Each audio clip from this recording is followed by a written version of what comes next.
Hello, আসসালামু আলাইকুম। আমি মুতাসিম। তো আজকে আমি আপনাদেরকে বোঝাবো টেন্স সম্পর্কে। তো টেন্স টোটাল তিনটা ভাগে ভাগ করা হয়। একটা হচ্ছে প্রেজেন্ট টেন্স, পাস্ট টেন্স এবং ফিউচার টেন্স।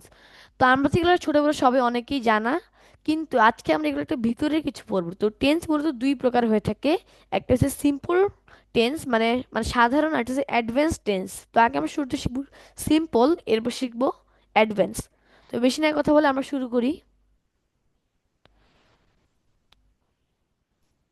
আচ্ছা, তোমরা সকলেই এখানে দেখতে পাচ্ছি যে টেন্সের প্রত্যেকটি ব্যাখ্যা এখানে দেওয়া আছে। তো আমরা আগে শুরু করবো the present tense, right now and always.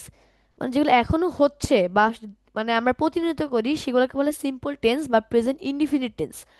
তো এটা হচ্ছে চিরন্তন সত্য আর অভ্যাসগত কর্ম। যেমন এখানে বলছে simple present for habits or universal truth, মানে চিরন্তন সত্য এবং হ্যাবিচুয়াল ফ্যাক্টে বলা যায়, মানে অভ্যাসগত কর্ম। তো এখানে আগে আমরা সাবজেক্টটা মানে রুলটা পড়ে নেব। Subject plus verb, S B S for he she it. Example, the sun rise in the east, এটা একটা চিরন্তন সত্য। আর আমি একটা হ্যাবিচুয়াল ফ্যাক্ট বলি, আই গোস টু স্কুল, আমি প্রতিদিন, I goes to school everyday, আমি প্রতিদিন স্কুলে যাই। যেমন everyday, daily, occasionally, generally, usually, আরও অনেক ইত্যাদি আছে। এগুলো থাকলে সবসময় ভার্বটি বা সরি টেন্সটি আপনাদের প্রেজেন্ট সিম্পল টেন্স হয়ে থাকে। তো এখন আমরা প্রেজেন্ট কন্টিনিউয়াস সম্পর্কে পড়বো, মানে যে কাজটি এখন চলতেছে বা এখন, মানে অ্যাট দিস মোমেন্ট বা নাও যদি থাকে তাহলে এটা সঙ্গে সবসময় আইনজি যুক্ত হয়ে যাবে।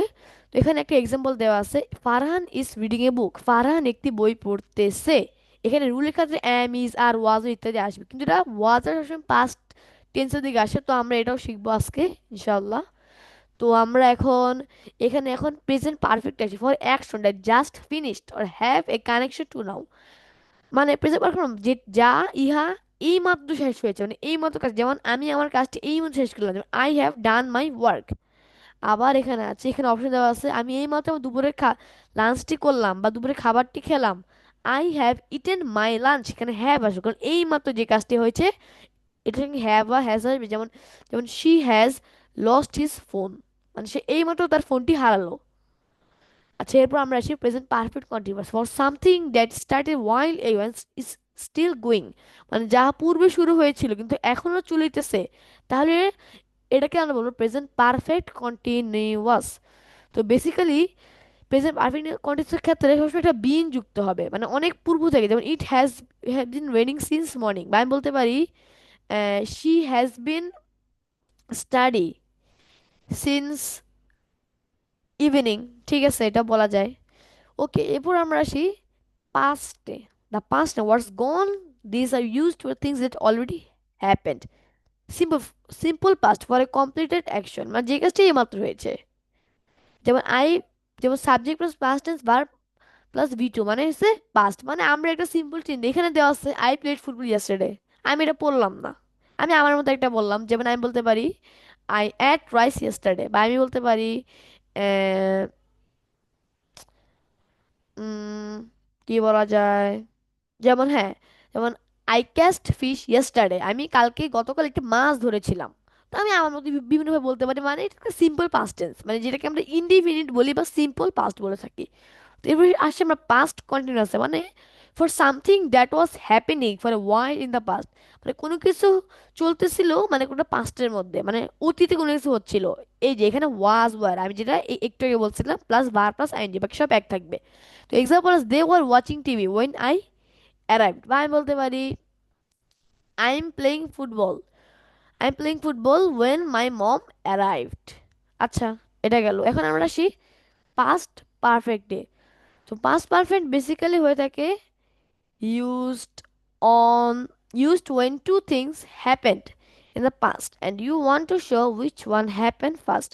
Example, the train had left, reached the station.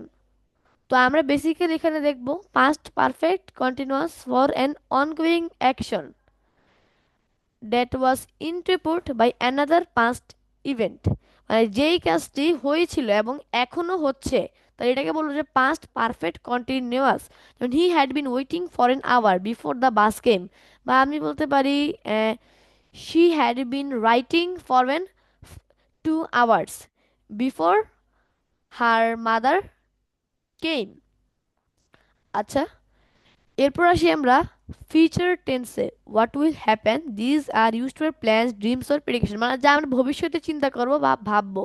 যেমন simple feature for basic feature action, will plus verb easy. Example, I will go to school tomorrow, মানে যেটা আমরা এখনো করিনি ভবিষ্যতে চিন্তা করে রেখেছি যেমন করবো। যেমন I will do this project, মানে আমি এই প্রজেক্টটি করবো কিন্তু এখনো করিনি, সামনে করব। মানে যেগুলো ভবিষ্যতে আসবে তখন এখানে একটা উইল যুক্ত হয়ে যাবে। এরপর আমরা আসবো ফিউচার কন্টিনিউয়াস, মানে যেগুলো আমরা ভবিষ্যতে চলতে থাকবো বা আমরা ভবিষ্যতে করতে থাকবো, তখন তখন এটার সঙ্গে উইল বি একটা বি যুক্ত হয়ে যাবে। কারণ এখানে উইল বি, কারণ চলমান হইলে একটা বি, বি মানে কি am is are was were ইত্যাদি। Will be plus verb plus ING. যেমন example, I will be studying at 5 p.m, আমি বলতে পারি I will be playing at 4 p.m বা 5 p.m, যা বলি। Example, feature perfect for something that will be totally finish by certain time, মানে যা ভবিষ্যতে সার্টেন টাইম মানে শেষ হয়ে গেছে।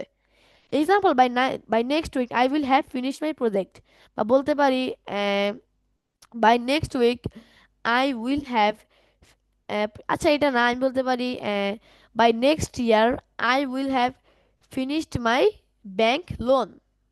বা আই উইল হ্যাভ, এটা সুন্দর হয় না, আই উইল হ্যাভ, আচ্ছা এটাই বলি, সমস্যা নেই। Future perfect continuous for how long an action will have been happening at a future point. মানে এক্সাম্পল দিছে, by next I will have been living here for 5 years, মানে যে কাজটি আমরা ভবিষ্যতে করব, মানে আমরা এখানে বাস করতেই থাকবে, মানে ফিউচার পারফেক্ট কন্টিনিউয়াস মানে চলমান থাকবে ভবিষ্যতে। By next I will have been আসবে কারণ এখানে কি, এখানে ভার্ব চলে আসবে, এই জন্য আমরা একটু আগে পড়ছি এক্সাম্পল উইল বি, আর এখানে হবে যে উইল হ্যাভ বিন, কারণ এখানে বাই নেক্সট মানে কাজটি এই মাত্র, বা আমি একটু আগে বলছি V3 ফর্ম হইলে হ্যাভ হ্যাজ চলে আসবে। তো এই জন্য এখানে বলছে by next year I will have been living year for 5 years. তো আশা করি আজকের ক্লাসটি আপনার কাছে সকলের কাছে অনেক সহজ ইন্টারেস্টিং মনে হয়েছে। আশা করি সকল বুঝতে পারবেন। আর ভিডিওটি ভালো লাগলে সকলে লাইক সাবস্ক্রাইব করে দিবেন, আর যদি ভালো না লাগলে তাহলে করার একদমই দরকার নেই। খুদাহাফেজ, আসসালামু আলাইকুম।